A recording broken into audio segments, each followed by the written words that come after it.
Holy shit. Okay.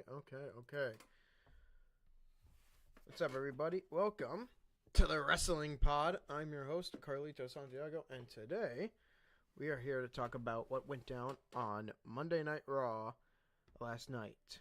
See, on the heels of a shocking betrayal of the World Heavyweight Champion Seth Rollins, Braun Breaker and Bronson Reed and Paul Heyman, no Becky, arrived at Raw with plenty to say, and a WWE Universe looking for explanations for their attack on the Visionary. Their promo headlined a show that featured 3 championship matches and an update on Rollins' status as world champion from the Raw general manager. So, the Vision interrupted Adam Pearce.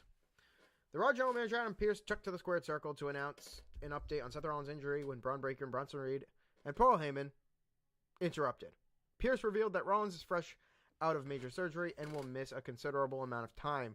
He announced he is removing the World Heavyweight Championship from the Visionary, and a Battle Royal will be held later in the show to determine the number 1 contender to face Punk, who earned his right for the gold at Saturday Night Main Event on November 1st in Salt Lake City, Utah.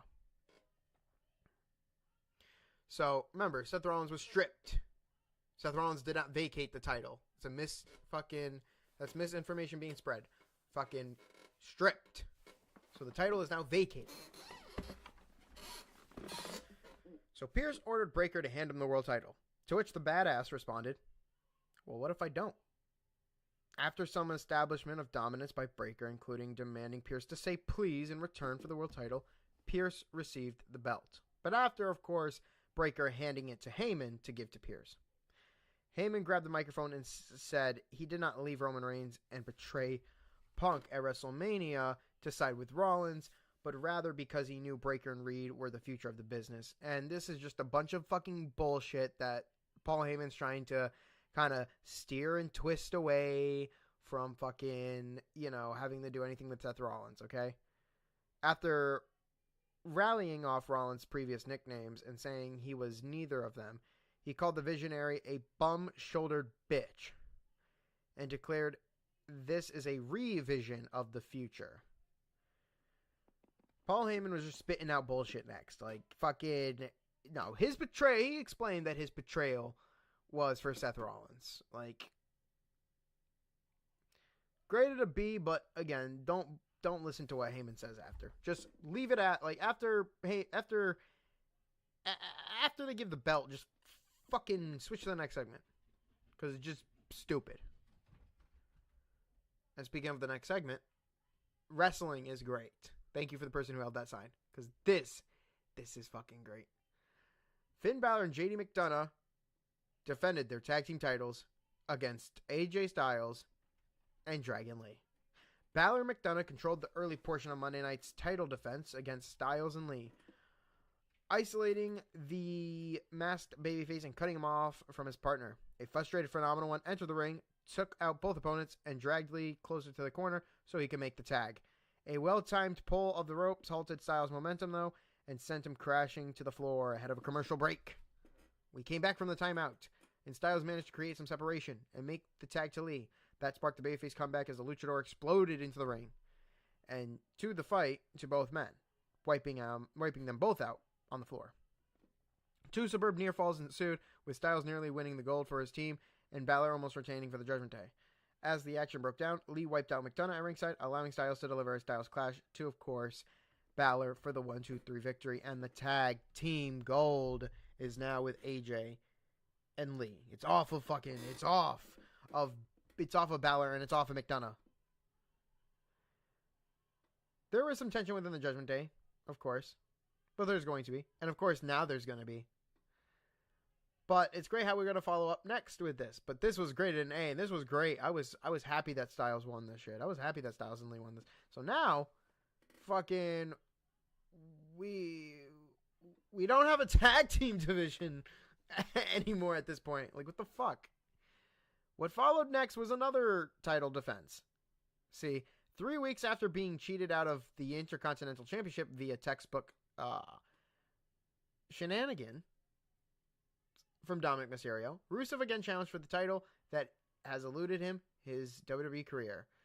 Like their first encounter, the Bulgarian Brute dominated the action, overwhelming the champion with his strength and fury. Mysterio mounted a comeback after the commercial break, but was unable to stop his relentless opponent. When he rolled outside and grabbed both his IC and the AAA Mega title, Penta showed up and prevented him from doing so. Mysterio again attempted to cheat, pulling the bell hammer into his boot. Of course, Rusev pushing them into each other. Rusev also knocking down Penta. But this led to Dominic trying to hit a 619 attempt with the bell hammer in his boot. But Rusev caught him. However, he could not avoid a low blow that appeared next. So he set up that 619 and then hit a frog splash for Dom to steal the victory. Graded a C+, and we really do not deserve Mysterio. He is as entertaining a wrestler as there is on WWE television right now. Just a hugely unlikable and as a result lovable bad guy. And I agree. I really agree. Here's another match you can make for fucking Saturday Night Main Event, and that's Penta, Rusev, and Mysterio for the IC title. Make it happen, Pierce. Also, the Usos were talking about the Battle Royal backstage. We got to another championship match. Oh my god, damn. We were in Sacramento? Damn, they must really love California. Embarrassed by her loss 2 weeks ago, and fueled by the determination to right the last month's wrongs, Becky Lynch took the fight to Dupree early and often Monday night, wearing her down during the commercial break. The underdog babyface and Sacramento native, Dupree fought her way back into the fight, firing up and feeding off the crowds. She rocked Lynch with a big boot and then a jumping knee. She hit Lynch with a kick to the side of the head and applied an ankle lock to roar the crowd. The man countered and applied the disarmer, but Dupree fought out and reapplied the submission hold taught to her by Gable. See, now Dupree launched herself off the top rope with a crossbody block that earned her a 2 count, and then prevented Lynch from walking out with her title, like Dominic was going to. So a sunset flip followed for another near fall before the champion hit her opponent in the face with the title. So Maxine Dupree won via DQ, and Becky Lynch beat down Dupree and walked out of a crowd of boos. If you don't think Adam Pearce is going to set up something with that, think again. They're going to Dupree's definitely going to get another shot at the title based on this. And Becky's going to as far as I'm concerned, for the title gradings, I think that this should be a B-, and that this should be your C+. This should be your C+. So next, we had Stephanie Vaquer take on Roxanne Perez. The Women's World Champion Stephanie Vaquer sought to continue her recent winning ways as she squared off with Roxanne Perez in a non-title match. La Primera overcame interferences from Raquel Rodriguez heading into the break and mounted a comeback, wowing fans with the Devil's Kiss, and then launching herself off the top rope and onto the Judgment Day members on the floor. But see, back inside the squared circle, Vaquer downed Perez and scored the win. Now, of course, like the heels do, they attacked the babyfaces. Well, guess who saved La Primera this time? Nikki Bella. Nikki Bella made the save, fending off Perez and Rodriguez alongside the victor and standing till the close of the segment, and also getting a black screen. I wonder why. So, if you guys didn't see at Netflix, the screen went black for a little bit. People, you guys know how this works. Sometimes we fans like to flip people off, and sometimes there are signs that say vulgar shit. Well, guess what? This is not on us. Nope. This black screen was 100% fan free. I'm going to tell you why. Nobody flipped the middle finger and nobody had a vulgar sign. Nikki Bella is at fault. Nikki Bella forgot that her titties popped. Yeah, her titty popped out. So they had to put the screen black. I thought that to be funny. I was looking around for a fucking middle finger or a sign. I couldn't find it until I look up and I see Nikki Bella's breast. Titty pop. So they blacked the screen out and then came back and you could see like when they came back they continued to show Roxanne and Perez fucking on the ground, on the floor. And then when they cut back to fucking Vakir and Nikki, you can see that she is literally taking a piece of her clothing and fucking like scrunching it to make sure her breasts don't pop out again. God, Jesus Christ. Keep doing that, Nikki Bella. We're going to call you fucking Eva Marie. Jesus Christ. Also, Heyman was backstage talking about how Breakker and Reed are pissed about their fucking Battle Royal removal, but also told him a story about how he led Brock Lesnar to becoming the youngest WWE champion, CM Punk to hold a title for fucking 434 days, and then Roman Reigns' tribal chief gimmick. The Battle Royal determined Punk's opponent. Well, there's a bunch of motherfuckers, and I'm not reading off who eliminated who. So, all I will tell you is what happened in the end. So, Dirty Dom's elimination went undetected, though, allowing him to slide back into the ring because Styles threw Mysterio out.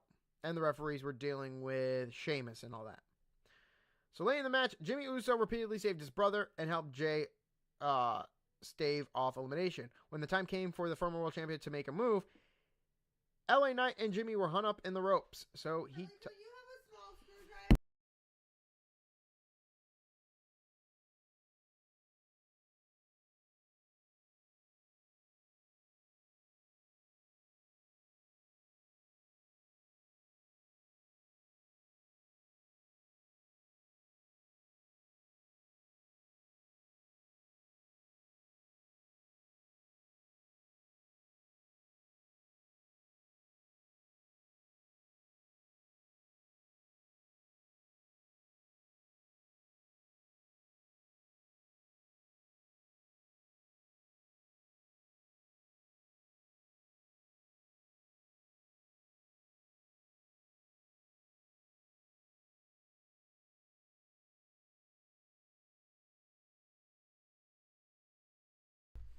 Anyway, so when it came time, of course, for Jey to save his brother, that didn't end up happening because he tossed both of them over. He tossed LA Knight and Jimmy over, and this made Jimmy pissed. And then Mysterio packing to earn the win. Then he sent Mysterio over, packing and sent the win, and we knew Mysterio wasn't gonna win. So now it's Punk and Jey for now the match set. So the only thing I can think of is that originally we know that Seth Rollins was going to retain because Austin Theory was going to join the group of the Vision, be the fourth guy, and that was going to be that. Well, now plans change. So, and then also originally what I think was going to happen is that LA Knight and Jey were going to have a match at Saturday Night Main Event. And Jimmy's going to screw Jey. Now they're going to take that Jimmy screwing Jey in the CM Punk match at Saturday Night Main Event. Which I don't know if anybody's ready for. Because I think Punk is retaining that title. Or, well, gaining that title again. And nobody to stop him. And if it is Jey, you can expect a celebration and then a heel turn from Jimmy. So as Raw continues to be the best television product in WWE each week, the tag team title match was great. That crowned new ones, set the tone for the rest of the show. Honestly, Mysterio successfully defending his title against Rusev, and of course having to deal with Penta as well. The women's division brought it up again with two different matchups. So this was a great show with storyline advancements and a couple of killer lines from Lynch to Heyman, which was, again, I didn't mention that, but that was also fucking great. And a meaningful main event that sets the stage for a huge primetime special on NBC or Peacock. So yes, this show was graded an A, and honestly, yeah, I think it's an A. I think it's an A. SmackDown's got to step it up, but Raw's got some things they need to work out too. Like, they need a fucking tag team division. But again, it's great that we got new champions here. I like it. So, what did you guys think about Night Raw? Let me know in the comments down below. I think it was fine dandy with championship matches in Sacramento. And we're going to be back in California again, in Anaheim. So, of course, them Ducks better be fucking quacking. Shit. But yeah. Saturday main event will be, of course, on the 1st of November on Peacock, so go check that out. Halloween Havoc is, of course, this Saturday for NXT, and I will be back for the SmackDown on Saturday, and you guys will be seeing Lewis very shortly for the What Went Down on Football. So, peace.